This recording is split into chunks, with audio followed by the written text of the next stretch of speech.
margin error kurang lebih 4%. Ini untuk kita mengukur efisiensi money politik semua dianggap apa sih? Nah, untuk money politik sendiri sebenarnya masyarakat yang secara gamblang menjawab akan merubah pilihan terkait kontestasi pemilu 6,15%. Kecil. Nah, sehingga memang agak keliru jika misalnya ada beberapa kandidat yang misalnya sosial, mungkin di diskusi-diskusi sebelumnya sudah pernah kita bahas sebelumnya. Nah itu terkait money politik. Namun 6,15% juga merupakan hal yang ini tanda awas. Artinya memang dalam masyarakat masih ada hal-hal yang sifatnya politik transaksional. Nah, jadi merupakan bagian pendidikan dari kita sebenarnya bahwa hal-hal yang sifat tidak mendidik semestinya jangan dilakukan. Nah ini merupakan tanggung jawab bersama, bukan hanya tanggung jawab dari kandidat partai politik atau partai politik sendiri. Selanjutnya tadi untuk mobilisasi aparat ya, itu kalau istilah kita di riset patron politik. Untuk patron politik sendiri memang kalau untuk aparat, lurah, sangadi, aparat desa yang menerima manfaat dari APBD atau APBN ini memang agak tinggi, di angka 21,54%, tinggi. Sehingga memang kalau kami mengamati sejauh ini memang masih ini sering dijadikan salah satu instrumen kunci dalam kemenangan mobilisasi aparat. Karena memang dari hasil riset itu cukup signifikan, ada di angka 21,54%. Jadi masih menjadi ya primadona untuk digarap, untuk digalang sebagai instrumen untuk kemenangan di tiap kontestasi politik. Nah, namun terkait kembali lagi di money politik tadi, sebenarnya money politik kurang tingkat efisiensi money politik yang rendah sebenarnya ini memang berbanding lurus dengan tingkat pemahaman masyarakat yang mulai membaik. Artinya kesadaran, kepahaman masyarakat. Nah, sehingga wajar. Memang kalau ini kita bandingkan dengan survei LSI nasional di bulan September bulan ini, itu efisiensi money politik secara nasional cuma ada di angka 5% sebenarnya. Cukup kecil. Nah, meskipun dalam beberapa kasus ada beberapa klaim. Nah, ada beberapa klaim bahwa dengan jumlah logistik yang unlimited misalnya, yang banyak, ini merupakan satu jaminan atau garansi untuk menang di tiap kontestasi. Padahal ini menurut kami ini merupakan satu hal yang keliru karena ada uang sekalipun kalau tidak dibarengi dengan strategi dan pelaksanaan teknis pekerjaan di lapangan yang tajam, ini hanya bisa menggarami lautan sebenarnya, menggarami lautan. Artinya kalau dianalogikan, kalau misalnya punya uang segudang terus mau kasih pas apa? Terus apa yang dibawa lagi misalnya. Nah, sehingga memang money politik itu bukan hal yang efisien untuk kemenangan. Itu dari hasil riset. Kemudian yang kedua tadi bahwa memang untuk patron politik, aparat, lurah, sangadi, atau yang menerima manfaat atau menerima honor dari APBN atau APBD itu memang cukup tinggi. Ada yang latar belakang dari itu ya, masih dana pemerintah. Ya, dana pemerintah. Itu ada di angka 21,54%. Jadi memang ini sangat tadi kan Pak Bawaslu ya. Nah, itu mengawasi. Nah, itu mungkin salah satu fungsi. Ini merupakan tanda awas juga bahwa memang di masyarakat ada hal-hal yang seperti ini, bahwa memang masyarakat masih patron politik terhadap aparat. Itu di angka 21,54%. Mungkin itu saja. Terima kasih. Oke, ini temuan yang bisa jadi referensi dari semua, baik dari penyelenggara, KPU, Bawaslu, bahkan caleg itu sendiri, bahwa money politik itu bukan jawaban dari tapi penggunaan instrumen kekuasaan itu masih sangat berpengaruh. Nah, ini mungkin nanti dijelaskan nanti sekaligus baik dari Bawaslu Kabupaten Kota dan pimpinan Bawaslu Sulut. Nah, sebelum masuk di wilayah itu masih ada satu narasumber dari media. Nah, media ini salah satu pilar demokrasi. Dia di luar sistem tapi bisa mempengaruhi sistem itu yang ada. Nah, kami hadir dan salah satu Contoh adalah hari ini yang kami lakukan, ingin memberi edukasi kepada kita sendiri, masyarakat, caleg, dan umumnya ke masyarakat itu sendiri. Nah, dipersilakan kepada Bung Fauzi, Direktur Radar Bolu. Sebelum mantap. Assalamualaikum warahmatullahi wabarakatuh. Ini dari kejauhan ini. Sudah boleh ya ketua tuh? Biasa digelap-gelap. Ya. Ya, yang pertama ini judul hari ini memang cukup panjang perdebatan. Kita perintahkan ke Pemret dan teman-teman yang lain, ayo diskusinya harus luar biasa ini. Nah, ini Pemret berkali-kali, bos, coba ini Bawaslu kuat. Cuma memang kan ini harus beragam tentang isu biar menarik. Dan alhamdulillah hari ini mulai Pemret sudah pastikan ya oke, Bawaslu. Pakai judul taring lagi, luar biasa ini. Ya, yang pertama mungkin selamat dulu kepada Bawaslu secara keseluruhan atas beralihnya status dari Panwaslu ke Bawaslu. Jadi yang kemarin kan yang tetap itu cuma Bawaslu provinsi dan kabupaten kota itu masih bersifat ad hoc, jadi bersifat sementara. Memang apa istilahnya, ada disparitas status anggaran dan lain sebagainya, sehingga pekerjaan juga kadang-kadang berharap yang di bawah ini bekerja maksimal, tapi ternyata tidak. Bahkan ini pengalaman juga teman-teman sekalian, selama ini Panwaslu itu hanya jadi figuran di pemilu selama ini, sebelum beralih ke Bawaslu. Nah, itu fakta bahwa setiap ada kontestasi politik, bahwa Panwaslu itu cuma jadi pelengkap yang selalu menjadi sorotan, menjadi perhatian KPU saja. Sekarang sudah beralih status, bahkan menjelang beralih itu Panwaslu Kota Mobagu kita beri apresiasi juga. Ini di Kota Mobagu luar biasa pencapaian Panwaslu Kota Mobagu. Bahkan sampai kemarin masih sempat gotok-gotokan, Bung Musli dan kawan-kawan itu sempat diserang kiri kanan, tapi tetap dengan dada membusung begitu kira-kira, bahwa kita masih berintegritas. Kita akui itu. Nah, kemudian ini Panwaslu, Bawaslu dengan media ini agak orang kota bilang abeti-beti kok. Beda-beda tipis. Karena fungsi kita nyari sama. Fungsi kita nyari sama, cuma berbeda pendapatan barangkali. Begitu. Kita waktu pemilu lalu, waktu pilkada juga kemarin kita sempat kasih penugasan ke Pemret. Ayo, kalau Panwaslu-nya ndak ajar, orang ajar Jo, begitu. Tapi ternyata orang belum baru niat, Panwaslu sudah luar biasa eksekusi di wilayah pengawasan luar biasa. Nah, singkat saja barangkali sekarang inilah momen Bawaslu memang menunjukkan taring, begitu. Menunjukkan integritas itu adalah hal yang utama.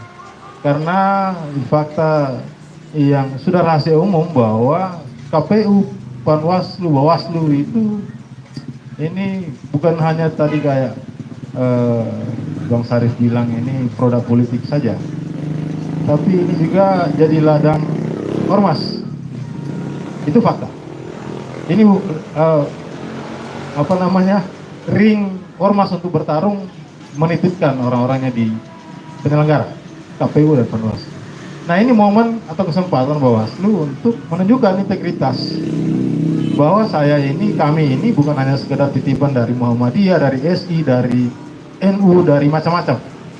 Sekarang ini tugas negara, tugas masyarakat, amanat masyarakat, amanat rakyat yang sudah dititipkan harus betul-betul dieksekusi secara maksimal. Jadi mudah-mudahan ke depan Bawaslu betul-betul menunjukkan taring. Tidak hanya sekedar judul di diskusi hari ini saja. Saya pikir itu nanti berkembang, ada banyak hal yang akan terang bahas, terutama di Bawaslu Provinsi yang luar biasa ini mengawasi 5 kabupaten kota melalui tangan panjang Bawaslu di kabupaten kota. Ini di Kota Mobagu saja diberi dinamika ini luar biasa. Jadi ayo terang sama-sama, bahkan hari ini pun kita berkomitmen media itu pasti bersama-sama dengan Bawaslu, apalagi itu orang bukan lain orang lagi, seperjuangan gitu kan. Sepadepokan kurang lebih seperti itu. Nanti berkembang. Assalamualaikum warahmatullahi wabarakatuh. Waalaikumsalam warahmatullahi wabarakatuh.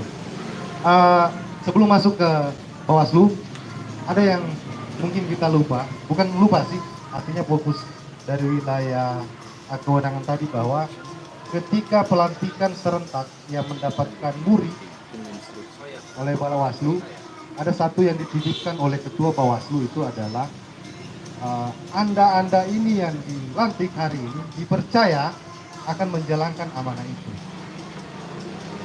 Ingat, ketika Anda melanggar, ketika ada laporan, maka saat ini yang langsung akan memproses wilayah itu. Nah, dibarengi dengan kekuatan, tapi dibarengi juga dengan pengawasan internal. Nah, itu yang mungkin jangan sampai ada persepsi mungkin, Pak Anto, bahwa ini ada kewenangan besar, tapi salah melakukan penanganan, risikonya sangat besar juga. Bahkan pemecatan, pemberhentian secara tidak hormat. Ya, itu DKPP ya, wah luar biasa. Bahkan bisa pidana. Wah, nanti dibahas itu Pak Ketua juga ya, sebagai dari Bawaslu sendiri. Nah tadi Pak Ketua, Pak Musli, Pak Kirego, utamanya Pak, tadi sudah didengarkan dua parpol tadi mengenai ini adalah produk politik. Artinya menitipkan kekuatan itu untuk benar-benar melihat, mengawasi pemilu ini. Itu dititipkan. Begitu juga Pak Anto. Jangan sampai jadi kaki tangan. Mohon maaf, saya harus terjemahkan lebih bukan halus. Saya paham beliau selalu bahasanya halus tapi menusuk. Saya harus langsung. Jangan sampai jadi kaki tangan atau kepentingan itu sendiri. Nah, mungkin bisa disampaikan kepada kita kekhawatiran. Begitu juga dari direktur tadi bahwa ini adalah momen pembuktian itu sendiri. Apalagi kewenangan sangat luar biasa. Menyebut Bawaslu saja, Pak Ketua, itu sangat luar biasa. Itu Ya, itu perasaan itu sudah ada. Artinya nilai hegemoninya ini sudah mulai muncul di wilayah baik masyarakat, aparat, apalagi di kota Mobagu kemarin. Itu memang sangat luar biasa. Kita selalu jadikan berita utama, berita-berita tentang Panwaslu itu memang jadi berpengaruh.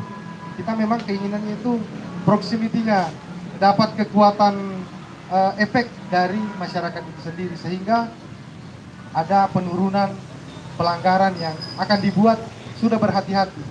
Tapi biasa Pak, biasa ada ini istilah dari aparat, istilah ini bukan dari aparat, mohon maaf jangan sampai salah kutip.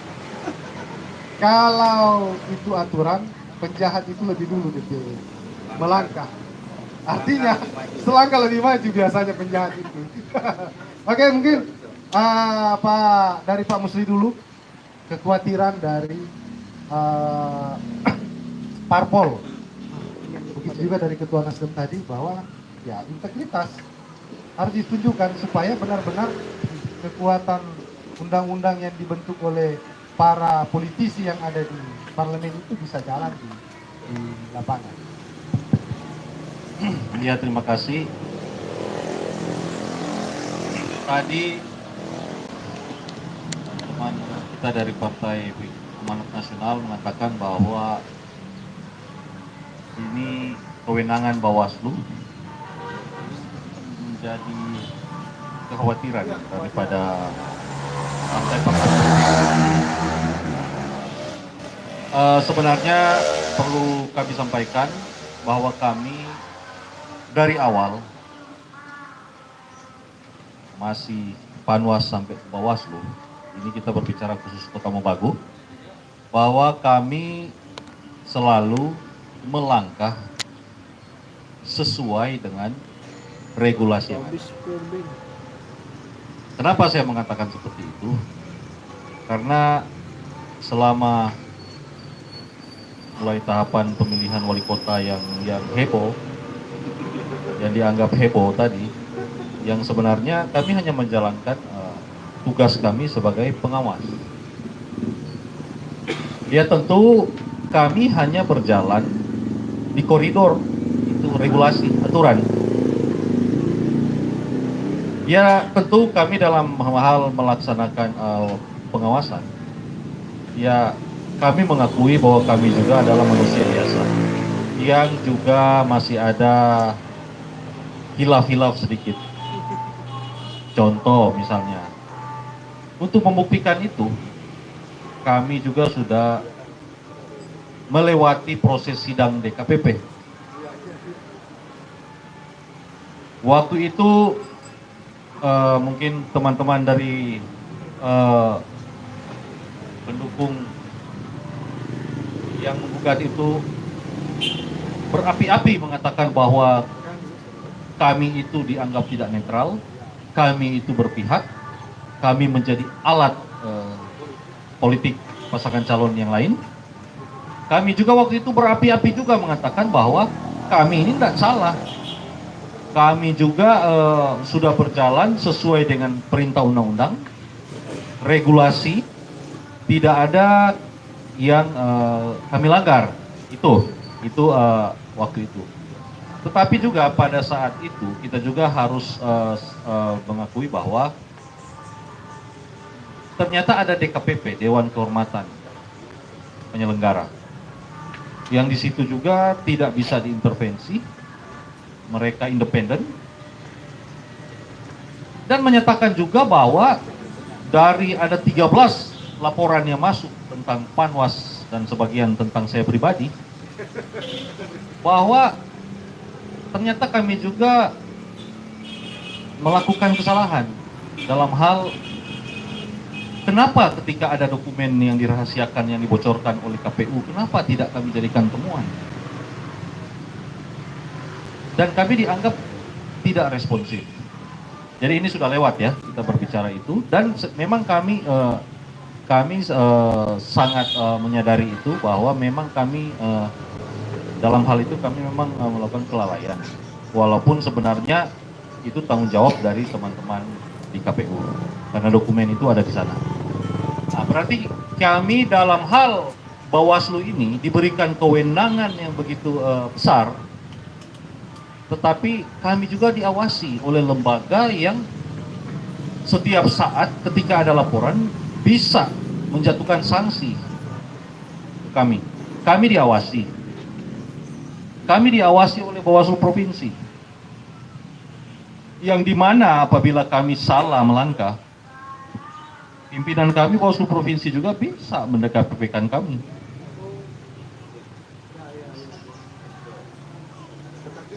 Ya, dan itu sudah pernah terjadi mungkin di wilayah KPU lalu di Poltim juga ya. Yang mendekapkan adalah KPU Provinsi. Jadi kami sangat hati-hati dalam melangkah, dalam melakukan pengawasan. Ya tentu tidak juga bukan berarti karena DKPP terus kami menjadi takut dalam hal melakukan pengawasan. Karena ketika kami tidak melakukan pengawasan dan penindakan, tetap juga kita juga akan ketemu dengan DKPP. Sedangkan semua jalan sesuai aturan baku dapat di DKPP, apalagi kita. Nah, jadi kalau ada kekhawatiran dari teman-teman partai politik, ya kami sangat memahami itu. Dan kami sangat berkomitmen bahwa kami diberikan kewenangan oleh undang-undang dan kami akan menjaga itu. Kami akan melakukan segala hal mau tindakan itu sesuai dengan undang-undang, dan kami juga diawasi oleh lembaga independen, dalam hal ini Dewan Kehormatan Penyelenggara Pemilu. Jadi jangan tidak perlu khawatir. Tapi ada satu yang perlu diingatkan, bahwa tugas kami adalah pengawas. Kami mengawasi semua tahapan.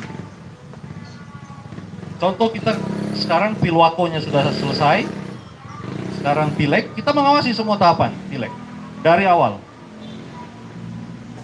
Ketika di situ ada kejanggalan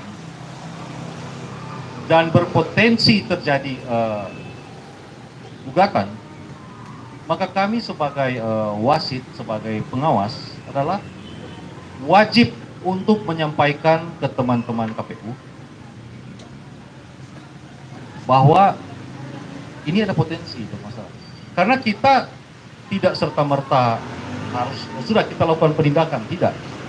Kami selalu mengutamakan pengawasan yang mungkin tugas kami, kewenangan kami itu mungkin entah sudah dipahami atau belum dipahami oleh teman-teman KPU, tetapi ya itu kewenangan kami. Bukan, kami tidak mencari-cari alasan, tidak ada niat untuk menghalangi atau ada niat untuk mengkriminalisasikan KPU, tidak. Tapi kami hanya mengawasi, ya tugas kami mengingatkan bahwa ini salah. Dan sudah kami lakukan.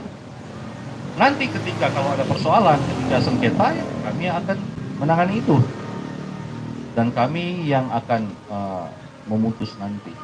Jadi tugas orang juga tidak bisa juga Bawaslu terlalu banyak bicara tentang ini begini, ini begini. Dah. Cukup mengawasi saja. Dan tidak ada niat kami untuk apalagi diperalat oleh partai politik, tidak ada. Tugas kami adalah melindungi hak politik orang. Kalau memang itu sesuai prosedur, memenuhi syarat, sesuai dengan regulasi, maka kami yang di barisan terdepan yang melindungi itu. Saya kira itu yang harus disampaikan. Terima kasih. Oke, sangat mungkin Pak Anto ya, mungkin arahnya ke sana. Ini serba salah juga ini Panwas, tidak melaksanakan bisa kena lalai dalam bertugas. Bisa juga ya, nanti Pak Ketua dari Bawaslu yang bisa lebih spesifik tadi itu sudah dijelaskan. Tapi ke Pak Pangkirego tadi ada bisa soal netralitas PNS money politik. Oke, terima kasih. Pertama-tama mungkin saya bahas ASN-nya dulu terkait dengan apa yang dipaparkan rekan kita tentang hasil survei beliau ini. Menarik Pak, karena memang dari tahun ke tahun saya juga mengikuti itu. Bolmong saja dari 68, 34, lalu tadi berapa itu 5, sekian itu. Artinya ini peningkatan luar biasa. Karena memang dari 68% berubah menjadi 5% itu luar biasa menurut saya. Dan mudah-mudahan ini menjadi kenyataan. Karena ini harapan Bawaslu Pak, harapan Bawaslu. Kemudian terkait netralitas ASN, selain Undang-Undang Nomor 5 tahun 2014 juga mengatakan bahwa di pasal 2 di huruf F mengatakan bahwa netralitas ASN itu harus dijunjung tinggi. Jadi setiap ASN ini aparatur sipil negara tidak hanya PNS-nya, tetapi juga termasuk honorer kontrak yang dibayarkan lewat APBD dan APBN. Jadi kita jangan memahami bahwa PNS tahu, tidak. Tapi dalam hal ini honorer yang dibayarkan lewat APBD dan APBN. Itu juga kita akan tindaki. Dan terbukti bahwa Bawaslu Kabupaten Pulau Mongondo selalu melakukan itu. Dan hari ini kita memproses itu. Jadi kekhawatiran Bapak Ibu sekalian bahwa Bawaslu tidak punya taring dan sebagainya, jangan khawatirlah. Karena kami melakukan itu. Kemudian ASN dalam hal ini, ya sebenarnya ini aturan bukan muncul dari Bawaslu. Sama ketika rekan-rekan kita dari Parpol mengatakan bahwa ini adalah produk politik. Nah, ASN juga memproduksi sebuah aturan yang sebelum Bawaslu ada ya harusnya dilakukan. Jangan nanti ada Bawaslu lalu kemudian hari ini menganggap bahwa Bawaslu adalah mengusik kewenangan atau aktivitas dari ASN, tidak. Karena sebelumnya memang sudah ada Undang-Undang Nomor 5 tahun 2014, PP 53, PP 42, itu semua PP 32 yang mengatur tentang penarikan diri ASN untuk menjadi bagian dari partai politik. Kemudian kepala desa diatur Undang-Undang Nomor 6, semuanya punya aturan dan itu bukan produk Bawaslu.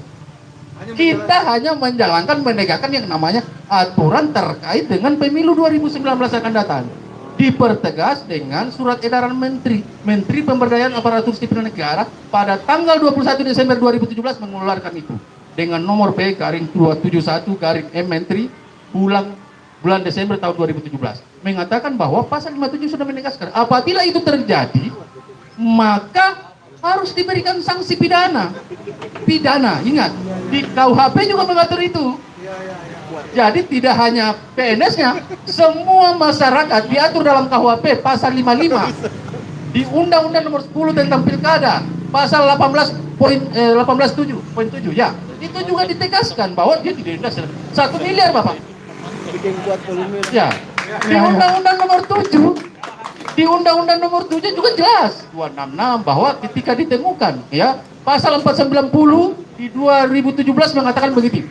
Setiap aparatur sipil negara TNI Polri, ya, ingat TNI Polri, kepala desa dan apapun nama lainnya. Sangadi kalau orang Mongondo bilang, ya, BPD melakukan kegiatan yang menguntungkan salah satu calon, tidak bisa, akan diberikan hukuman 1 tahun penjara dan didenda 12 juta. Gajinya 2,5 juta. Loh, seimbang enggak? Nah, ini kan artinya kita harus paham dong aturan kita siapa. Aturan kita mengatur kita, bukan Bawaslu yang mengatur ASN. Begitu. Sehingga jangan menganggap bahwa Bawaslu sudah masuk pada ranah-ranah yang bukan bagian. Bukan. Sebelum ada Bawaslu, aturan ini sudah ada, Bapak Ibu sekalian. Kemudian kewenangan yang diberikan oleh Komisi 2 lewat Undang-Undang Nomor 7 merubah Panwaslu menjadi Bawaslu juga memang sudah diperkuat dengan 466 bahwa Bawaslu punya hak menyelesaikan yang namanya sengketa pemilu antara peserta pemilu, penyelenggara pemilu dengan peserta pemilu, dan itu tugas kami sampai pada tugas perhitungan nanti di 474. Nah, jelas bahwa aturan ini Bawaslu punya kewajiban untuk menegakkan yang namanya aturan lainnya. Di pasal 101 di poin terakhir di bagian H mengatakan bahwa punya kewenangan untuk melaksanakan peraturan dan perundang-undangan lainnya. Nah, itu yang kemudian menjadi acuan kami. Kemudian keraguan Bapak Ibu sekalian terkait adanya kepentingan produk politik, memang kami ini adalah produk politik, tapi kemudian selama individualitas, ya, individual yang bisa dipercaya dan mampu memegang yang namanya amanah, saya yakin bahwa pemilu ke depannya itu akan lebih sukses. Ya, itu harapan kita. Begini Bapak Ibu sekalian, saya selalu menafsirkan kalau pemilu nantinya bersih yang namanya black campaign, kalau di dalam survei kan juga ada itu ya, black campaign, dan itu pasti ada, metodenya ada, yaitu saya tahu. Kemudian money politiknya dari angka berapa sampai angka berapa, itu memang pengaruh sekali. Menurut saya, walaupun misalnya hasil survei mengatakan bahwa kecil pengaruhnya, tapi kemudian tidak searah dengan pendapat masyarakat, ketergantungan masyarakat terhadap bantuan. Ingat Bapak Ibu sekalian, ada kebijakan pemerintah lalu kemudian menggantungkan masyarakat terhadap bantuan. Dan itu juga berpengaruh pada perilaku pribadi masing-masing. Saya tidak menjustis, tapi kemudian faktor individualnya itu, apakah dia punya kemauan untuk merubah diri atau tidak. Begitupun Badan Pengawas Pemilu, kalau dia tidak punya niat untuk memperbaiki yang namanya marwah demokrasi, menciptakan demokrasi yang akuntabel, mampu dipertanggungjawabkan kepada rakyat, saya yakin pemilu juga tidak akan sehat. Ya, sehingga parpol dalam hal ini, kalau bicara kewenangan, undang-undang parpol juga ada Pak ya, itu harus juga dibaca. Kemudian di KPU, setiap tahapan itu diatur oleh PKPU. Nah, kalau parpol juga tidak memahami yang namanya PKPU, saya sangat yakin bahwa kedepannya itu parpol juga tidak memahami yang namanya demokrasi. Mohon maaf Pak, saya yakin itu, karena begini, partai politik sudah diciptakan undang-undang untuk mematuhi yang namanya hukum, aturan perundang yang mengatur tentang partai politik. Kalau partai politik tidak mematuhi yang namanya kewajibannya sebagai pendidikan politik terhadap kepada pemilih, juga tidak akan sehat di pemilu. Karena saya yakin kalau black campaign terjadi, kemudian ada yang namanya politisasi sara dan patron ASN dan sebagainya, kemudian penyelenggara pemilu juga antara KPU dengan Bawaslu tidak netral, lalu kemudian kita tidak pernah melakukan pencerdasan terhadap pemilih untuk menjadi pemikir dan penentuan kebijakan pemerintah ke depannya, menentukan pemimpin siapa yang pantas dan siapa yang tidak layak, siapa yang layak dan siapa yang tidak layak. Itu juga bagian dari tugas kita sebagai partai politik, KPU, peneliti, dan Bawaslu. Saya pikir seperti itu. Oke, sangat luar biasa. Ini kritikan juga, masukan buat partai politik ya. Artinya pendidikan politik itu yang ini. Nanti Pak, ada ADP masuk. Iya, memang Pak, saya tahu karena sudah malam begitu, so malas mau berhenti bercerita. Pak Ketua, ini tadi mungkin bisa ini baik secara itu sudah ditegaskan, bahkan diberikan contoh oleh Bawaslu Kota Mobagu, bahkan pernah dilapor katanya tidak berpihak setelah diproses ini, itu ada. begitu juga oleh Pak Pangkirego bahwa ini regulasi ini bukan mereka buat, hanya dibentuk Bawaslu ini untuk mengatur ini, untuk mempertegas aturan ASN itu sendiri. Pak Ewin sendiri dari respon-respon dari Parpol, Ya. kekhawatiran tadi, begitu juga dengan soal integritas, netralitas tadi. Ya. Oke, baik. Saya mulainya dari mana ini ya? Yang pertama, esensi dari pemilu adalah proses pergantian kepemimpinan. Proses pergantian kepemimpinan yang kemudian itu diatur secara kelembagaan, sehingga semua tertib dalam proses pergantian. Sebenarnya pemilu adalah hal yang lumrah menurut saya di dalam sebuah negara demokrasi. Itu harus berjalan. Karena kalau saya menggunakan ilmu kehutanan saya, sebenarnya ada proses pergantian kepemimpinan dalam sebuah kelompok yang namanya KRA. Iya, kan KRA itu hidupnya berkelompok.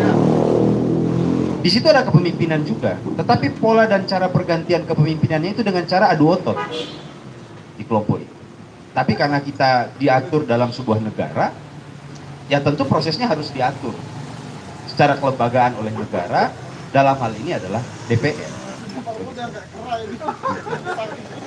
Nah, maksud saya bahwa kemudian mari kita berdisiplin paling tidak untuk menjalankan semua aturan-aturan main dalam pelaksanaan pemilu ini. Biar kemudian kita tertib lah.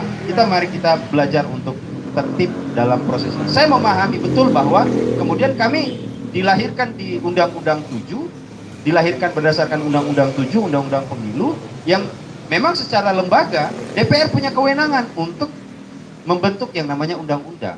Seperti itulah kira-kira. Sehingga saya juga tidak perlu menyanggah terlalu lebih apa yang disampaikan oleh Nasdem tadi, bahwa kami produk dari Undang-Undang 7. Iya, kami produk dari Undang-Undang 7 yang dilahirkan oleh yang namanya proses legislasi yang ada di DPR. Seperti itu kira-kira. Yang kedua, terkait dengan integritas penyelenggara pemilu. Memang Bawaslu hari ini sudah mulai membenahi diri secara keseluruhan. Walaupun memang informasi yang saya dapat terakhir dari ex officio Bawaslu RI di Dewan Kehormatan Penyelenggara Pemilu, dengan kewenangan yang bertambah di Bawaslu, justru sekarang persentase Bawaslu dilaporkan ke DKPP lebih banyak daripada teman-teman KPU. Iya. Persentasenya lebih banyak Bawaslu sekarang kalau yang kemarin, pemilu kemarin KPU yang banyak dilaporkan ke DKPP. Sekarang Bawaslu justru yang naik persentasenya.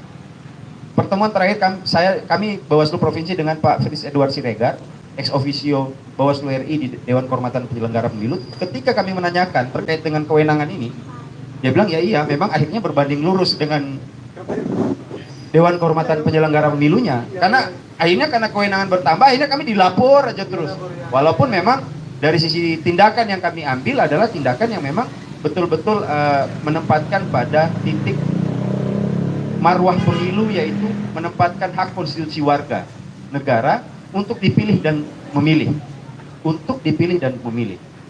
Saya teringat memang ketika coba kita lihat kasus Pilwako Manado. Saya sih sebenarnya bukan tidak mau menanggapi Pilwako Kota Tembagu, tapi kemudian memang jujur saya minim informasi karena saya belum belum berada di dalam Bawaslu waktu itu. Teringat waktu Pilwako Kota Manado ketika diskualifikasi calon. Walaupun secara persyaratan kemudian secara syarat kita ingat bersama bahwa di peraturan KPU itu terkait dengan narapidana dan mantan narapidana. Ini kan yang menjadi masalah. Dan kemudian Bawaslu berupaya untuk kemudian memutus bagaimana agar hak konstitusi ini tetap ada, tetap terjaga pada saat itu. Ini yang kemudian menjadi sebuah semangat kita bersama terkait dengan Bawaslu menempatkan tempatnya terkait memutus sengketa-sengketa itu. Sama juga dengan kasus mantan narapidana korupsi ini dan lain sebagainya. Bawaslu akhirnya menempatkan bahwa ini adalah hak konstitusi dan harus dipenuhi. Kalau mau kita memang kalau bicara korupsi kan akhirnya jadi seksi. Orang jadi bicara ini, siapa saja pasti akan seksi untuk bicarakan ini. Tetapi ya biarlah Bawaslu secara kelembagaan, media menghantam kami secara habis-habisan. Tetapi masyarakat menghantam kami pro koruptor dan lain sebagainya. Tetapi ya kami harus mempertahankan marwah undang-undang yang kemudian itu ditetapkan melalui proses legislasi atas kesepakatan rakyat di dalam itu. Nah, terkait dengan kembali ke tadi, terkait dengan apa yang akan kami lakukan untuk bisa menggaransi semua jajaran kami di level kabupaten kota, paling tidak ada sebuah ada sebuah komitmen besar bahwa di Undang-Undang 7 inilah Bawaslu kabupaten kota dipermanenkan sampai di level kabupaten kota. Nah, semangat ini yang sering saya sampaikan juga ke teman-teman kabupaten kota. Berlanjutnya lembaga ini 5 tahun ke depan ada di tangan kita. Apa itu? Ketika kita tidak akan mampu memaksimalkan kewenangan yang diberikan oleh undang-undang ini, maka jangan berharap lebih. 5 tahun depan bisa saja DPR mengembalikan itu bukan kewenangan, tapi mengembalikan status lembaganya ke ad hoc, ke panitia lagi. Nah, di mana titik kita kemudian untuk bisa mempertahankan itu, ya jalani semua kewenangan-kewenangan yang diberikan kepada kita dengan tidak bermain mata terhadap hal-hal yang kemudian akhirnya merugikan proses atau mencederai proses demokrasi yang ada di bangsa ini. Kira-kira seperti itu. Dan insya Allah ke depan mohon kami juga, ini kan soal personality dari masing-masing sumber daya manusia yang kami miliki di Bawaslu. Nah, kami juga harus terus meminta masukan, tanggapan dari seluruh yang ada, masyarakat, untuk tetap terus menjaga. Jangan menganggap karena kami yang mengawasi teman-teman KPU dan kami tidak bisa diawasi. Bukan seperti itu. Tidak. Contohnya sekarang, yang saya bilang di awal tadi bahwa laporan ke DKPP justru sekarang lebih banyak teman-teman Bawaslu yang dilapor ketimbang teman-teman KPU. Silakan kalau memang ada teman-teman Bawaslu yang kemudian hari ini melanggar, silakan dilaporkan dan kami akan memproses hal itu biar kemudian ini menjadi kepastian hukum terhadap teman-teman juga, ini kepastian tindakan yang diambil oleh teman-teman ini benar atau tidak. Karena saya sayang juga kalau seandainya ada jajaran kami di kabupaten kota yang akhirnya statusnya menggantung lah. Karena kan ada lembaga, di undang-undang ada lembaga yang bisa menjudge dia salah dalam bertindak atau tidak. Mari, kalaupun dia salah, silakan adukan ke DKPP biar kemudian ini diputus oleh DKPP. Dia bersalah atau tidak, biar kemudian hukum yang bicara. Agar kemudian tidak seliburan ke sana kemari lah kira-kira ceritanya. Yang mudah-mudahan ini bisa berjalan secara baik, bisa berjalan secara dalam pemilu ini harapannya tentu ini menjadi harapan bersama, karena ini kontestasi adalah yang saya sampaikan tadi, ini adalah pesta kita bersama yang dilembagakan, yang diatur secara bersama, biar kemudian kita menaati semua rambu-rambu yang sudah kita sepakati lewat kesepakatan bersama rakyat yang saya sebut tadi di DPR. Kurang lebih seperti itu. Ada satu yang saya lupa. Sebenarnya juga Bawaslu punya yang namanya Indeks Kerawanan Pemilu. IKP ini kemudian sebenarnya sudah menggambarkan apa yang menjadi kerawanan pemilu sebelumnya. Artinya dari Indeks Kerawanan Pemilu ini, produk dari Bawaslu ini, kita sudah bisa, ini insya Allah 1-2 bulan ke depan akan segera di launching Indeks Kerawanan Pemilu secara nasional, dan kita sebenarnya bisa melihat di mana kerawanan-kerawanan pemilu yang kemudian akan terjadi. Sehingga masyarakat juga bisa segera mengantisipasi, karena salah satu faktor penting dalam kerawanan pemilu itu adalah penyelenggara pemilu. Apakah Kota Mobagu umpama? Apakah Kota Mobagu kerawanan pemilu yang terjadi di pemilu 2014 itu diakibatkan oleh ketidaknetralan penyelenggara pemilu? Kita lihat di indeks itu. Kalau ada, berarti kita harus jadikan itu sebagai sorotan. Kita bisa secara gamblang melihat kinerja dari teman-teman penyelenggara pemilu. Apakah dia serius, berintegritas dalam menyelenggarakan pemilu atau tidak? Ada kerawanan-kerawanan. Kerawanan yang ditimbulkan oleh perilaku dari partai politik, dari pemilih, itu kan ada. Terungkap semua di Indeks Kerawanan Pemilu. Sehingga kita bisa sedini mungkin seluruh masyarakat di Kota-Kota Mobagu ini bisa mengkonsumsi itu, agar kita bisa secara bersama, secara partisipatif mengawasi pemilu yang bersih nanti, insya Allah. Itu saja dulu, terima kasih. Oke, sangat luar biasa. Kita apresiasi, aplaus kepada Ketua Bawaslu. Ini sangat menjamin loh, menjamin bahwa tenang, kewenangan ditambah, tapi pengawasan juga di. Buktinya tadi banyak justru Bawaslu yang dilapor di KPP. Jadi kalaupun ada pelanggaran-pelanggaran, indikasi pelanggaran ada Rana. Oke lah, sangat luar biasa. Artinya kalau Bawaslu serok, ada tempatnya untuk itu. Oke, sebelum kita masuk ke, kita kembalikan ke ketua, ada satu audiens yang akan saya beri kesempatan kepada Pak Salim Lanjar, tolong, sebagai caleg DPD, caleg independen DPD, ya. Ada mungkin saran Pak atau tanggapan 5 menit. Assalamualaikum warahmatullahi wabarakatuh.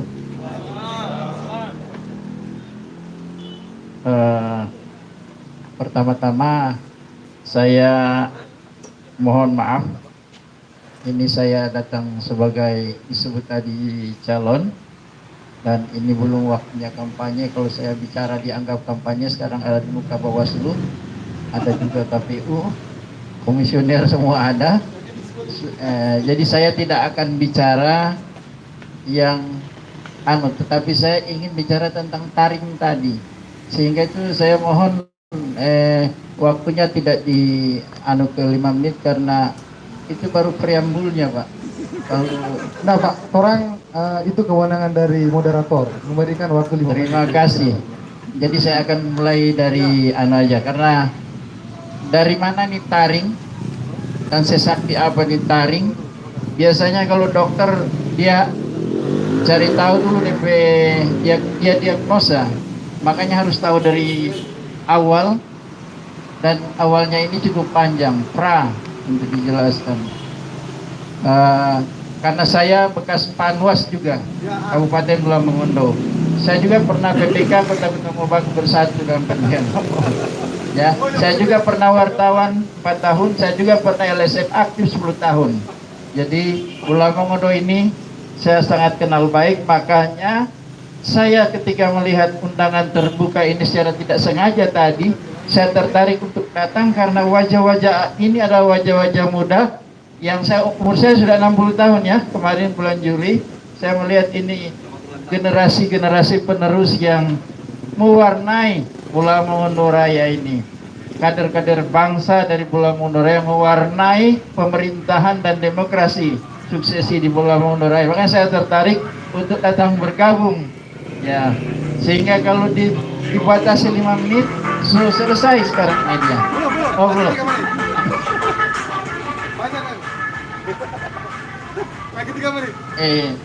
Ini persoalannya lahir taring ini dia berawal daripada pembentukan negara ini.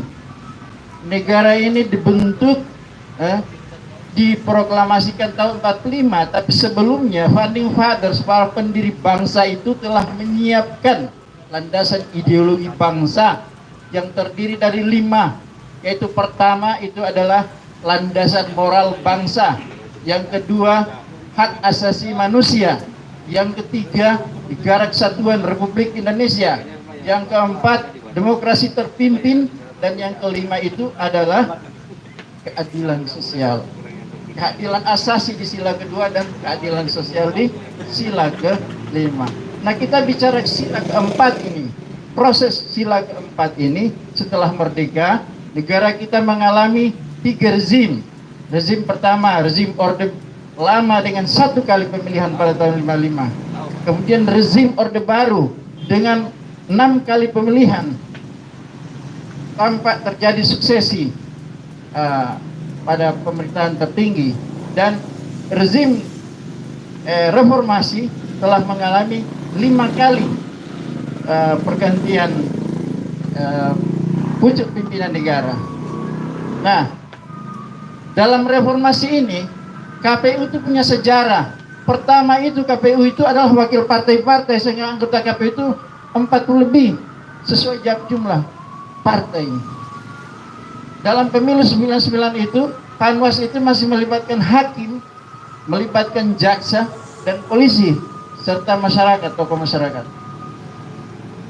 Proses ini berjalan, sehingga apa yang kita lihat akhirnya berkembang, didewasakan. Makin lama makin dewasa, makin mencari bentuk negara Republik negara kesatuan ini dikombinasi dengan negara federal.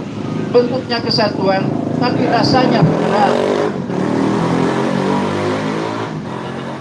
Ini kemudian terjadi proses suksesi 5 tahun di masa reformasi, dan akhirnya kita tiba pada masa sekarang ini, yang kemarin Bawaslu itu hanya di tingkat pusat yang dia permanen, tetapi di tingkat provinsi dan kabupaten itu ad hoc.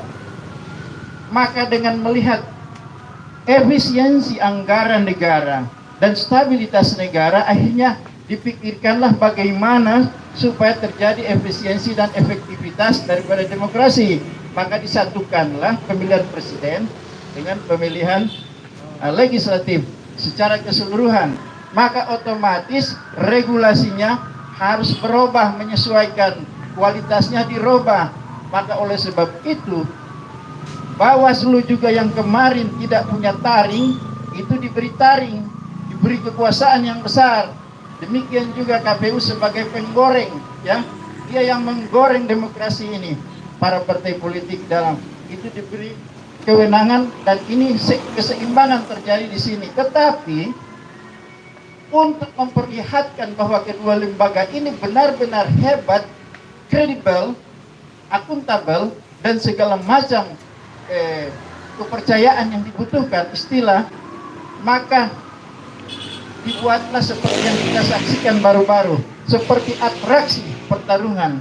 Dan apa yang terjadi? Yang kita lihat bahwa Bawaslu memperlihatkan taringnya dengan hebat dan KPU memperlihatkan kredibilitasnya dengan hebat. Akhirnya diputuskan di MA dan semua tunduk pada keputusan MA.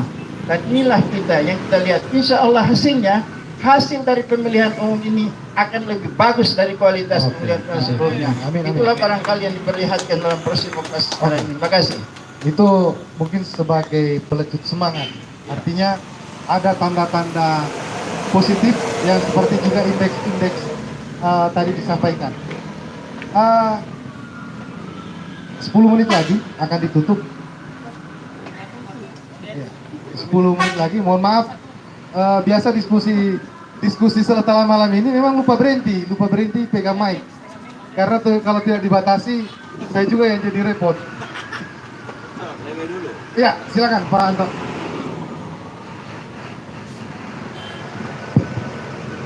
Memang biasanya politisi itu harus closing statement yang bagus. Tapi nggak apa-apa, sudah dipilih sama Nasdem.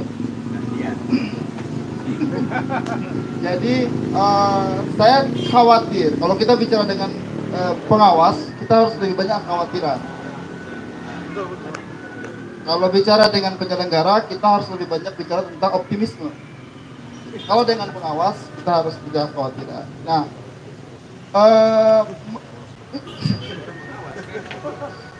saya khawatir seperti perumpamaan tikus, musyawarah tikus memberi sign kedatangan kucing.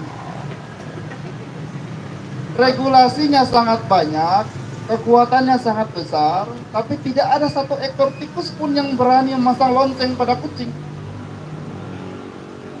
Ini persoalan yang kita khawatirkan terjadi. Ini yang kita khawatirkan terjadi di penyelenggaraan nanti. Oleh karenanya, keberanian itu kita sangat nantikan. Kekuatan itu sangat kita harapkan. Sebab apa? Edukasi politik, khusus kami sendiri, Pak, mohon maaf, sindiran dari Ketua Bawaslu Bolmong mungkin tidak ke PAN ya. Karena PAN sudah melakukan itu. Edukasi yang kita lakukan, ya, tidak menyebutkan. Edukasi kita sudah lakukan, penyegaran kepada pemilih kita sudah lakukan. Ya alhamdulillah cukup berhasil, berefek. Yang kita khawatirkan hari ini benar-benar adalah instrumen kekuasaan di dalam mempengaruhi pemilih untuk kemudian mengarahkan hak pilihnya kepada caleg-caleg tertentu dari partai tertentu. Instrumen ini benar-benar menjadi kecemasan banyak partai, ya, banyak partai. Mungkin PAN enggak ya, enggak. PAN. Kita khawatirkan dari partai-partai yang lain. Ini terjadi kecemasan. Kenapa? Karena harus kita mengerti bahwa pemerintahan itu butuh stabilisasi. Dalam perspektif yang agak sedikit kuno, banyak elit politik memahami stabilisasi itu apabila satu warna. Padahal stabilisasi itu akan terbangun apabila pemerintahan ini dikelola oleh banyak warna. Karena terjadi check and balance di situ. Nah, disinilah kami mengharapkan agar tikus-tikus yang mau memberi sign kedatangan kucing ini harus ada yang berani memasangkan lonceng itu. Seperti itu. Terima kasih. Itu masukan mungkin buat Bawaslu, artinya ada langkah antisipatif atau seperti apa, Pak? Oke, terima kasih. Tadi persoalan ini ya, persoalan di Ya, di Bawaslu, di KPU KPU. juga rekan dari Partai Amanat Nasional. Memang politik itu ibaratkan sebagai seperti hutan belantara yang dipenuhi oleh Saya sudah pancing kan. ya monyet dan kucing serta tikus gitu. Tapi insya Allah kita tidak punya perilaku dan sikap seperti itu, kan gitu. Karena ini datang atau kembali ke kebesaran hati dan jiwa kita. Bagaimana menerima hasil. Itu bukan lahir dengan sendirinya.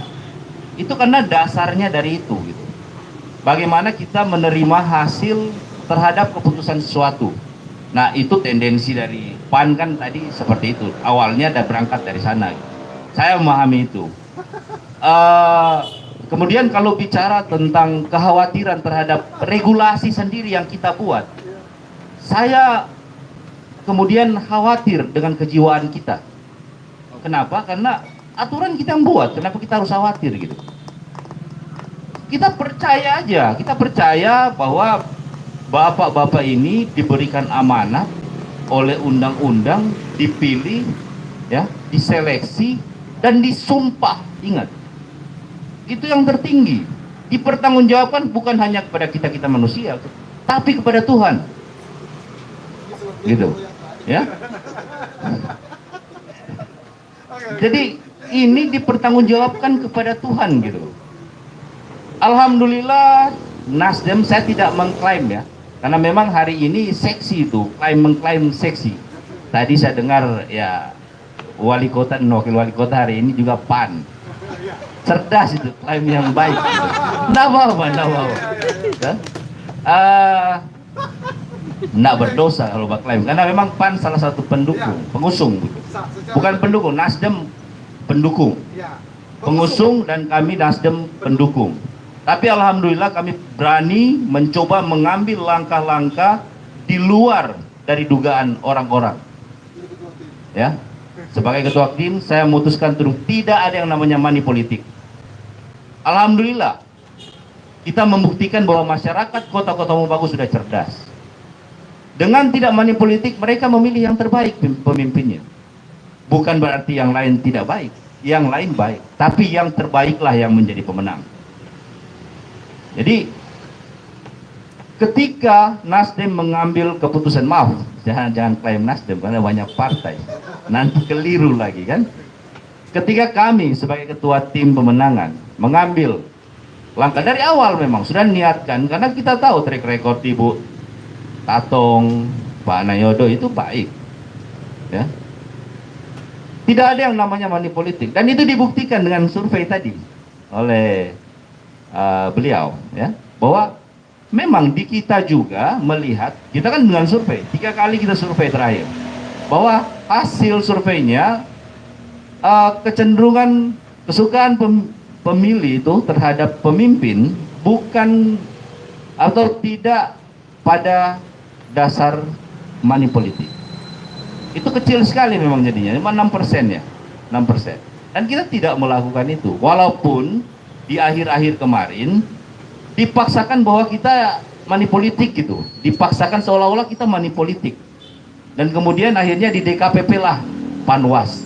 Dan kemudian muncullah pemikiran bahwa kami dan Panwas ada main mata atau bersekongkol gitu.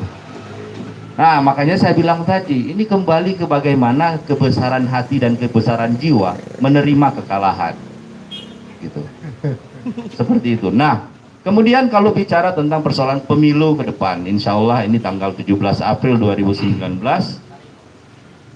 kedaulatan rakyat yang kemudian dititipkan kepada para caleg di kota-kota Mubagu dan Bolaang Mongondo Raya, itu bisa benar-benar dipertanggungjawabkan oleh para caleg. Itu yang pertama. Yang kedua, kemudian sedikit menarik saya mendengar tentang seolah-olah menjadi sesuatu yang alergi ketika bicara mengenai kekuasaan hari ini. Pemimpin yang selalu diarahkan bahwa pemimpin ini akan mengarahkan kepala desa lah, lurah, dan sangadi atau apalah namanya aparat di bawah untuk mengarahkan memilih salah satu caleg. Ya. Yang tidak boleh dilakukan oleh pemimpin daerah itu, ya, sebagai kapasitasnya, ingat, sebagai kapasitasnya sebagai kepala daerah, ya, yang tidak boleh dilakukan itu, begitu. Yang boleh dilakukan oleh kader partai yang hari ini adalah kepala daerah, ya, itu hal yang lumrah, gitu. Itu hal yang lumrah. Seolah-olah ketika kepala daerah bicara tentang seolah-olah ketika kader partai bicara tentang kepentingan partainya, itu menjadi haram, gitu. Itu menjadi haram kemudian. Padahal tidak seperti itu. Jangan langsung divonis seperti itu. Nah, aparat dan lain sebagainya ini mereka akan bekerja ketika ada perintah atas pimpinan. Kan seperti itu. Ketika ada perintah atas pimpinan, mereka akan bekerja. Tapi kalau bicara dalam kapasitas konteks kader partai, itu tidak bisa. Itu haram hukumnya. Yang itu yang haram hukumnya. Begitu. Jadi jangan keliru gitu. Jangan berpandangan sempit karena hari ini bukan pemimpin, bukan penguasa. Dan kemudian seolah-olah langkah-langkah atau apa yang akan dilakukan gerak-gerik oleh penguasa itu dianggap adalah langkah-langkah yang haram gitu. Jangan, kita harus meluruskan cara berpikir kita juga. Jangan kemudian seringkali melihat orang kebengkokan cara berpikir orang, sementara cara berpikir kita itu tidak lurus gitu. Nah, ini kemudian yang perlu saya titipkan kepada semua kita yang hadir di tempat ini, bahwa marilah sama-sama kita mengawal proses demokrasi dengan sebaik-baiknya, dengan sejujur-jujurnya, dan peneliti-peneliti muda seperti ini tolong itu dipublish biar masyarakat pun tahu. Kami kemarin merasa bahwa ketika tidak ada yang namanya money politik pada saat pelaksanaan Pilwako, itu efek positifnya akan ada ketika pelaksanaan pemilu nanti. Itu efek positif. Secara tidak langsung itu efek positif. Ya. Nah, hari ini itu sudah kami mulai. Alhamdulillah saya sebagai ketua Partai Nasdem sudah memulai itu. Mudah-mudahan tidak hanya dalam retorika saja bahwa ada kucing dan ada tikus, tapi memulailah dengan perbuatan. Kira-kira seperti itu. Mohon maaf atas kekurangan. Yang kurang-kurang enak di telinga dan hati, ya mohon maaf. Terima kasih. Ini loh sangat luar biasa ini. Tadi beliau bilang saya tidak mau keluar dari judul. Akhirnya beliau juga yang masuk di situ, tergiring oleh pertanyaan pernyataan tadi. Ini begitu kalau orang politik, Pak. Dia awalnya tidak masuk, tapi sudah masuk di situ, akhirnya keluar sendiri. Sampai ada teori kera, kucing dengan hutan. Apa itu? Oh, singa. Teori singa. Taringnya ternyata KTU DP kaki-kaki. Oke, Pak Bung. Oke, terakhir untuk closing Ya, statement, sebenarnya masyarakat sudah melihat sistem demokrasi Indonesia ini dengan berbagai macam regulasi yang telah dikeluarkan. Tadi kayak bilang mungkin produk politik, ya sah-sah saja.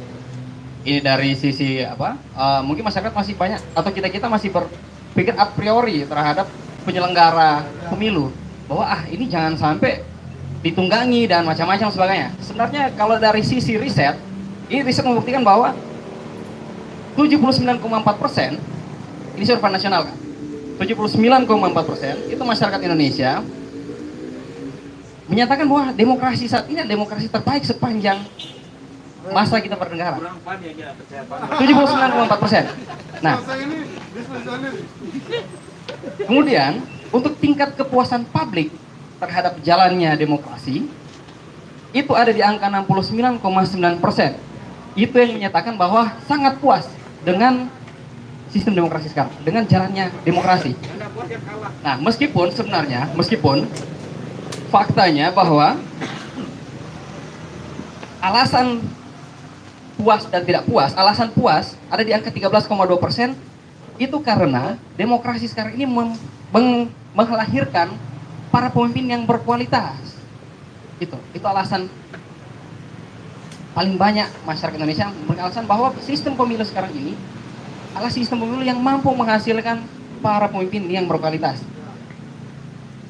Nah, namun ini mungkin yang ke depan bisa kita sama-sama perbaiki sistem pemerintahan kita untuk skup Kota Mobagu dengan edukasi, dengan pendidikan politik yang baik untuk masyarakat Pulau Mongondo Raya dan Kota Mobagu.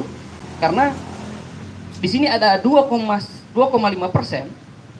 kecil sekali, cuma 2,5% yang menyatakan bahwa sistem pemilu sekarang ini jujur dan adil. Jadi kecil sebenarnya jumlahnya. Nah, kalau memang untuk melahirkan pemimpin yang berkualitas itu memang tinggi. Tapi yang aneh, kok kecil sih dibilangan pemilu jujur dan adil. Nah, itu sebenarnya merupakan PR. Nah, mungkin itu. Terima kasih. Assalamualaikum warahmatullahi wabarakatuh. Pak Ketua KPU, ini tadi sudah sempat disindir tapi ada satu loh Pak, yang saya anggap hebat oleh KPU, membuat Jangan bilang hebat, nanti nyerempet ke... Oh iya Pak, sorry. Ketika almarhum Husni melahirkan namanya Scan C1, itu membuat seluruh pemilu biasanya kan hari pemilu sebelum-sebelumnya itu saling klaim. Dengan adanya Scan C1 jarang lagi konflik pasca pemilu. Bahkan yang diindikasi akan ada kekerasan itu nol. Nah, itu salah satu yang dari KPU itu sendiri, almarhum itu yang dilahirkan oleh masa Pak Husni ya. Oke. Pak. Ya, terima kasih. Mungkin diberi kesempatan untuk yang kedua tadinya. Nah, ternyata judulnya harus dirubah, judul materi hari ini. Tadi bahwa taring Bawaslu. Harusnya karena PAN juga sudah menunjukkan taringnya, Nasdem juga ternyata menunjukkan taringnya, mesti taring penyelenggara dan peserta pemilu. Itu berikut Pak, itu berikut. Oh berikut, ya judul 1. Mungkin tambah honor nih karena saya kasih masukan Pak Badar. Kalau bicara soal taring Bawaslu, saya lebih sepakat kalau misalnya ini kewenangannya Bawaslu. Ya, masing-masing punya kewenangan. Bawaslu punya kewenangan sendiri yang sudah dipaparkan oleh teman 3 pimpinan dari Bawaslu Provinsi. Nah, KPU juga punya kewenangan sendiri. Tapi menurut saya penyelenggara itu harus menciptakan demokrasi yang adil, yang hasilnya baik atau lebih baik. Nah, kuncinya adalah para penyelenggara itu sendiri. Penyelenggara kemudian juga harus adil juga kepada peserta pemilu. Nah, saya sendiri selama ini tidak pernah membedakan atau di pertemuan-pertemuan atau ketemu dengan mengatakan bahwa ada partai besar, ada partai menengah, ada partai kecil. Nah, saya selalu menganggap bahwa semua partai ini adalah peserta pemilu dan punya hak yang sama di mata penyelenggara pemilu. Makanya juga di saat untuk mengantarkan surat saja, ya, kalau misalnya saya yang antar langsung kepada partai, maka seluruh partai saya juga yang akan turut mengantarkan langsung. Bukan jangan cuma misalnya partai A disuruh kepada komisioner, partai B suruh saja kepada staf, atau partai C misalnya disuruh ke orang yang lain.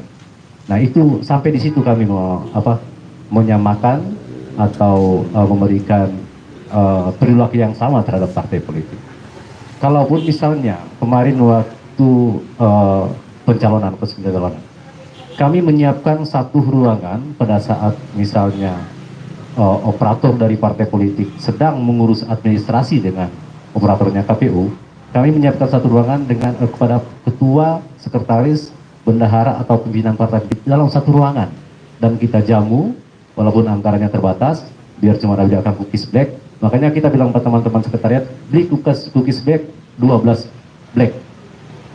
Jangan sampai nanti satu black, satu partai, kemudian nanti partai lain yang akan menyusul, terang taruh lagi itu black itu, padahal sudah kurang.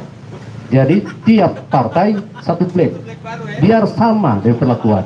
Sampai seperti itu yang kami lakukan. Pantas kita ke sana. Dapat lihat siapa banyak cookies black. Kalau Gusman DP sisa yang dari partai tadi. Nah, sampai di situ perlakuan kami kepada partai politik. Kemudian juga perlakuan kami kepada teman-teman Panwas waktu itu, sekarang jadi Bawaslu. Boleh silakan ditanyakan kepada Ketua Bawaslu Bolmong bahwa seluruh dokumen yang ada di KPU itu bebas untuk dilihat oleh teman-teman Bawaslu. Bahkan buka lemari pun sendiri, orang bilang silakan sana DP dokumen, buka sendiri, mau ambil, mau foto, yang penting jangan bawa keluar dari ruangan ini, ya. Ya janganlah, nanti KPU Kota Bogor yang tanyakan, ya. Kemarin teman-teman Bawaslu ya, staf teman-teman Bawaslu itu datang ke kantor meminta dokumen-dokumen pencalonan. Itu kan ada beberapa kontainer yang ada di ruangan. Saya bilang kalau mau fotokopi, mohon maaf ya, bukannya nak mau kasih.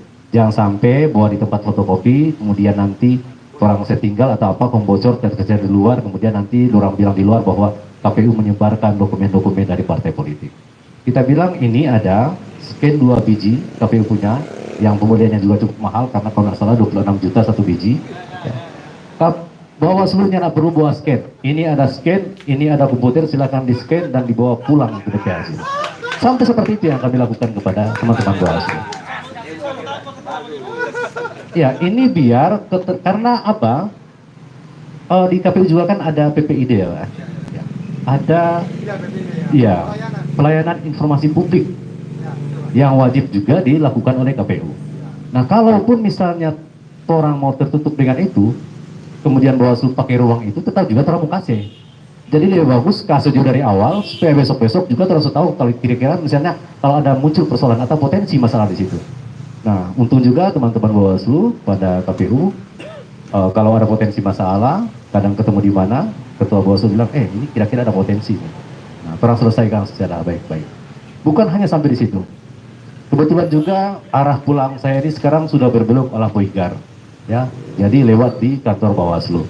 Kalau kita lihat masih ada parkir Ketua POTO, kadang-kadang kita singgah situ, ya ngopi bareng.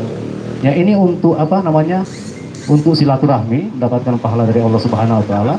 Yang kedua juga, ya yang kedua membangun komunikasi atau kedekatan dengan penyelenggara. Jadi kita pikir tinggal sesama penyelenggara ini yang saling ada apa namanya,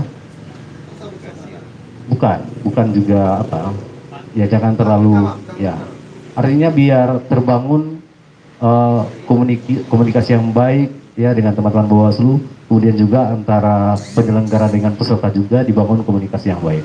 Saya pikir kalau itu semua yang kita lakukan dan informasi sekecil apapun kita sampaikan kepada Bawaslu maupun kepada penyelenggara pemilu, kita pikirnya akan menimbulkan konflik. Pasti akan menimbulkan konflik kalau misalnya peserta sendiri yang bermasalah. Seperti yang dialami oleh Bolmong yang baru-baru ini, Pak Angke ya. Salah satu partai yang mempersoalkan. Nah, cukup sampai di situ dulu. Dan kemarin-kemarin juga teman-teman Panwas kemarin bahwa pernah di Pilgub, Ketua Panwas kebetulan juga Ibu Ceni waktu itu. Sampai-sampai kalau di pesta itu orang undang, kita undang juga Ibu Ceni, orang duet sama-sama di panggung untuk memperlihatkan kepada apa namanya, kepada masyarakat bahwa inilah penyelenggara antara Ketua Panwas dan Ketua KPU. Bukan memperlihatkan kemesraan ya, tapi hubungan antara penyelenggara yang perlu kita bangun sebetulnya. Terima kasih kepada Radar, dan insya Allah besok-besok juga diundang seperti ini untuk memberikan pendidikan politik kepada keluarga. Sukumanto, Assalamualaikum warahmatullahi wabarakatuh. Ya, sangat luar biasa Ketua KPU. Ini mungkin bisa jadi contoh bukan apa istilahnya, bukan berkolaborasi jahat, bukan ya, bukan berkolaborasi jahat. Oh begitu. Sampai ada ya, tetap itu ya. Oh tetap ya. Pak Kirego sendiri tadi untuk sekalian juga closing statement. Pak Kirego dengan Pak. Ya.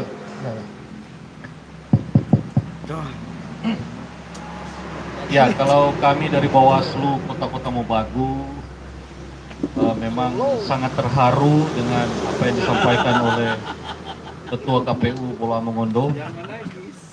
Saya sampai tidak bisa memberikan ucapan apa lagi, tidak ada air mata pun, ini sudah ditahan karena begitu mesranya Bawaslu dan KPU itu terjadi di Pulau Mongondo, dan insya Allah ke depan nanti juga itu bisa menular masuk ke Kota Mobagu.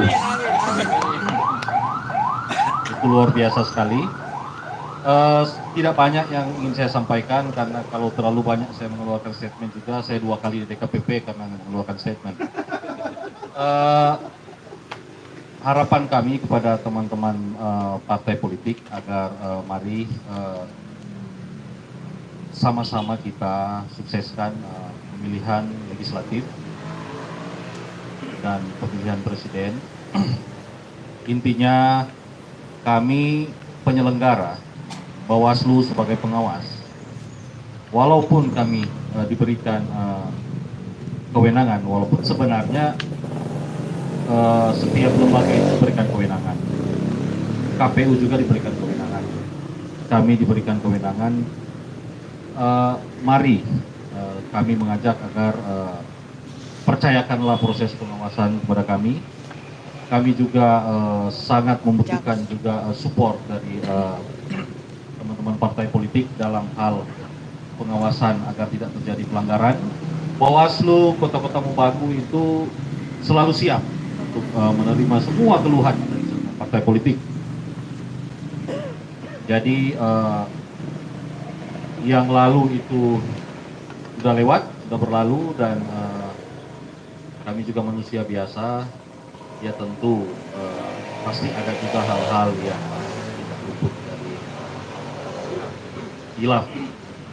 Mari percayakan pengawasan pada kami Bawaslu, karena kami juga setiap melakukan tindakan atau sesuatu yang kita lakukan juga selalu juga di bawah pengawasan Bawaslu Provinsi Sulawesi Utara, dan ada juga lembaga yang selalu siap mengadili kami apabila kami tidak dianggap tidak netral.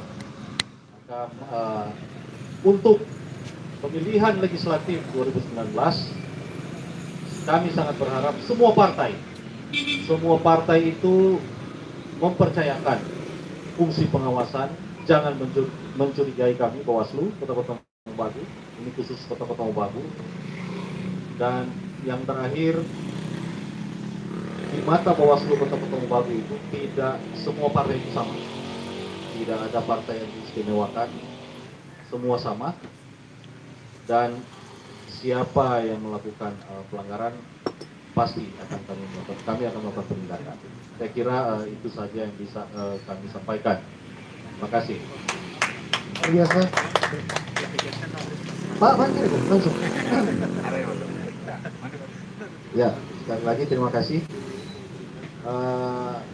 Saya selaku Ketua Bawaslu Kabupaten Pulau Mongondo besar harapan terkait dengan peran masyarakat, peran penyelenggara pemilu akan Bawaslu, kemudian semua unsur-unsur yang nanti akan menjadi pemangku kepentingan terhadap pemilu 2019. Jadi Bawaslu dalam hal ini dengan KPU sebagai penyelenggara, tentu kesuksesan pemilu 2019 adalah bagaimana kita bersama-sama. Jadi sekali lagi, pemilu 2019 bukan milik penyelenggara pemilu KPU, Bawaslu ataupun parpol, tapi ini adalah milik kita semua. Ya, sehingga masyarakat Pulau Mongondo bersatu, Kota Mobagu tentu peran aktif semua masyarakat harus ada. Ketika ada ketidakadilan di dalam penyelenggaraan pemilu, setiap warga negara punya hak untuk melaporkan. Parpol yang merasa dirugikan dengan parpol lain silakan melaporkan ke Bawaslu. KPU yang mungkin merugikan terhadap peserta pemilu silakan melaporkan. Begitupun masyarakat secara umum. Ya, karena di dalam unsur syarat formil ketika ingin melaporkan indikasi pelanggaran itu ada unsur formil namanya, syarat yang harus terpenuhi. Pertama, dia harus wajib pilih, kemudian harus menyerahkan yang namanya identitas, kemudian harus ada barang bukti, alat bukti, barang bukti dalam artian apakah itu dalam bentuk foto, rekaman, video, dan lain-lain. Kemudian alat buktinya tentu kita berlandaskan pada asas regulasi. Nah, kemudian ini baru kita proses. Lalu kemudian jangan menganggap bahwa kami tidak memproses. Dua hal yang harus dipahami. Di Bawaslu dua punya kewajiban. Menindaklanjuti yang namanya temuan yang dilakukan oleh baik itu Panwas di tingkat desa, di tingkat kecamatan, kemudian di tingkat kabupaten. Itu temuan. Ya. Kemudian ada yang namanya laporan. Laporan ini muncul dari peserta pemilu dan masyarakat umum yang wajib pilih. Artinya, adapun tindak lanjutnya nanti itu punya porsi masing-masing. Bawaslu punya kewenangan, kemudian KPU punya kewenangan, Parpol punya kewenangan, Sentra Gakumdu juga punya kewenangan, masing-masing punya. Sehingga adapun akhir muara dari semua tindak pelanggaran ini diatur sesuai dengan hukum dan aturan perundang-undangan lainnya. Jadi, jangan menganggap bahwa sepenuhnya ada di Bawaslu. Ya, kalau dia pidana umum, tentu ada ranahnya lain. Tidak di Bawaslu kalau pidana umum. Misalnya melibatkan anak di bawah umur, itu pidana. Mengganggu stabilitas, itu bukan Bawaslu. Tapi itu ada ranah lain. Sehingga unsur semua pemerintahan yang ada di Kabupaten Pulau Mongondo Raya, kota-kota Mubagu, semua harus punya peran. Kepolisian, ya, pemerintah di tingkat